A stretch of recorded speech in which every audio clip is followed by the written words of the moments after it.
പുഷ്പയുടെ teaser ഞാൻ കണ്ടു. അപ്പോൾ അതിനെക്കുറിച്ചിട്ട് എൻ്റെ ഒരു അഭിപ്രായമാണ് ഈ ഒരു വീഡിയോ കൂടി പറയുന്നത്. കാരണം കുറേ നാളായിട്ട് ഈ ഒരു സിനിമയുടെ ഒരു അപ്ഡേറ്റ്സും വരാതിരിക്കുകയായിരുന്നു. അങ്ങനെ പെട്ടെന്നായിരുന്നു ഇതിൻ്റെ ടീസർ വരുന്നു എന്ന് പറഞ്ഞിട്ട് എല്ലാവരും ഭയങ്കര വെയിറ്റ് ചെയ്ത് നിൽക്കുകയായിരുന്നു, പ്രത്യേകിച്ച് സൗത്ത് ഇന്ത്യ മൊത്തം. കാരണം അല്ലു അർജുൻ്റെ ആ പുഷ്പ 1 ശേഷം ഭയങ്കര സംഭവമായിട്ട് ഇറങ്ങാൻ പോകുന്ന പടം എന്നുള്ള രീതിയിൽ അങ്ങനെ ഇറങ്ങിയ ടീസറാണ്. ഏകദേശം ഒരു മിനിറ്റുള്ള ആ ഒരു ടീസർ കണ്ടപ്പോൾ എനിക്ക് തോന്നിയത് പ്രത്യേകിച്ച് ഒന്നും തോന്നിയില്ല. കാരണം ഒരു ടീസർ എന്ന് പറയുമ്പോൾ ആ സിനിമയ്ക്ക് കാണാൻ ഏറ്റവും കൂടുതൽ ഇമ്പാക്റ്റ് ചെയ്യുന്ന രീതിയിലുള്ള ടീസറായിരിക്കണം. ഒരൊറ്റ വാക്കി പറയുകയാണെങ്കിൽ എനിക്ക് ഒട്ടും ഇഷ്ടമായില്ല അതിൻ്റെ ടീസർ. കാരണം ജസ്റ്റ് അല്ലു അർജുനെ ആ ഒരു കാളിയുടെ വേഷമായിട്ട് വരുന്ന രീതിയിൽ കാണിക്കുന്നു എന്നല്ലാതെ അതിലൊന്നും റിവീൽ ചെയ്യുന്നില്ല. ടീസർ എന്ന് പറഞ്ഞാൽ അങ്ങനെ തന്നെയാണ്, സിനിമനെ കുറിച്ച് ഒന്നും റിവീൽ ചെയ്യാൻ പാടില്ല, അത് ഓക്കെ ഞാൻ സമ്മതിക്കുന്നു. പക്ഷെ എന്നിരുന്നാൽ പോലും തിയേറ്ററിലേക്ക് എത്തിക്കുന്ന രീതിയിലുള്ള എന്തെങ്കിലും ഒരു എലമെന്റ് ഇട്ട് വെക്കണം.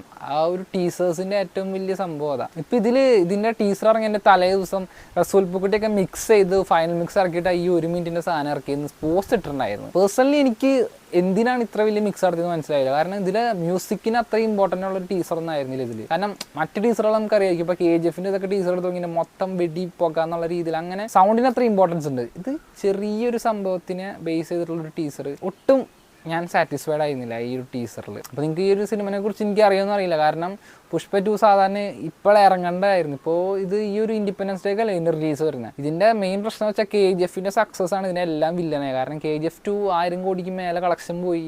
അപ്പോൾ ആ രീതിക്കുള്ള രീതിയിൽ ഹൊമ്പാൽ അത് മാർക്കറ്റ് ചെയ്ത് വൻ സെറ്റാക്കി. ആ സമയത്ത് തന്നെ പുഷ്പ 2ൻ്റെ കുറച്ച് ഭാഗങ്ങളെല്ലാം ഷൂട്ട് ചെയ്ത് ഏകദേശം ഒരു 20% സംതിങ് അന്ന് ഷൂട്ട് കഴിഞ്ഞിട്ടുണ്ടായിരുന്നു. ആ ടൈമിലാണ് ഇതിങ്ങനെ ഹിറ്റ് അടിക്കുന്നത്. അപ്പം തന്നെ അതിൻ്റെ പ്രൊഡ്യൂസേഴ്സ് അതിൻ്റെ സ്കെയിൽ തന്നെ മാറ്റി. കാരണം പുഷ്പ ഇങ്ങനെ ഇറങ്ങിയപ്പോരാ ഇന്തമാതിരി ആകണം എന്ന് പറഞ്ഞിട്ട് അവരതുവരെ ഷൂട്ട് ചെയ്തത് മൊത്തം സ്റ്റോപ്പ് ചെയ്തിട്ട് വീണ്ടും സ്ക്രിപ്റ്റിൽ ഭയങ്കര ചേഞ്ചസ് വരുത്തിയിട്ട് തിയേറ്റർ എക്സ്പീരിയൻസിന് ഇമ്പോർട്ടൻസ് കൊടുത്തി ഒരു complete commercial mass masala element എന്നുള്ള രീതിയിലേക്ക് അതിനെ കൺവേർട്ട് ചെയ്ത് റീഷൂട്ട് ചെയ്ത പടമാണ് പുഷ്പ 2. നിങ്ങൾക്ക് ആ ഇൻഡസ്ട്രിയിലായിട്ട് ആരെങ്കിലും അറിയാമെങ്കിൽ നിങ്ങൾക്ക് ചോദിച്ചാൽ മീൻസ് സോഷ്യൽ മീഡിയ എടുത്ത് നോക്കിയെങ്കിൽ തന്നെ അറിയാൻ പറ്റും ഈ സംഭവം അങ്ങനെ നടന്നിട്ടുണ്ട്. അതുകൊണ്ടാണ് ഇത്ര ലേറ്റ് ആയിട്ട് ഈ സിനിമ വരുന്നത്. അത് കാരണം ഇതെന്താവെന്ന് അറിയില്ല. കാരണം ഫസ്റ്റ് പാർട്ടിൽ ഒരു നല്ല രീതിയിൽ എൻഡ് വെച്ചിട്ട് സെക്കൻഡ് പാർട്ട് അവിടെ നിന്ന് തുടങ്ങാവുന്ന രീതിയിൽ നല്ല രീതിക്ക് പോകുന്നൊരു പടമായിരുന്നു. പക്ഷെ ഇതിനിപ്പോൾ എന്താ വരാമെന്ന് അറിയില്ല. കാരണം സ്ക്രിപ്റ്റ് ആ ഒരു കംപ്ലീറ്റ് പൊളിച്ച് ചെയ്തിട്ടുണ്ട്, എന്നിട്ടാണ് വീണ്ടും വരുന്നത്. എനിക്കറിയാൻ പാടില്ല എന്തുകൊണ്ടാണ് ഉണ്ടാകാൻ പോകുന്നത്. പക്ഷേ ഒരു കാര്യം പറയാം, തിയേറ്റർ എക്സ്പീരിയൻസ് കിട്ടില്ലെന്നായിരിക്കും. കാരണം അതിന് വേണ്ടിയിട്ടാണ് അവർ ഇത്രയും കഷ്ടപ്പെട്ട് പണിയെടുത്തിട്ടുള്ളത്.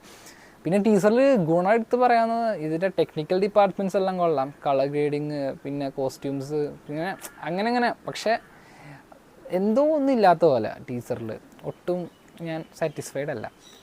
അറിയില്ല, ഇനിയിപ്പോൾ സിനിമ ഇറങ്ങുമ്പോൾ കാണാം. ഇനിയിപ്പോൾ ഇതിൻ്റെ ട്രെയിലറൊക്കെ കുറച്ച് മാസങ്ങൾക്കുള്ളിൽ വരെയായിരിക്കും.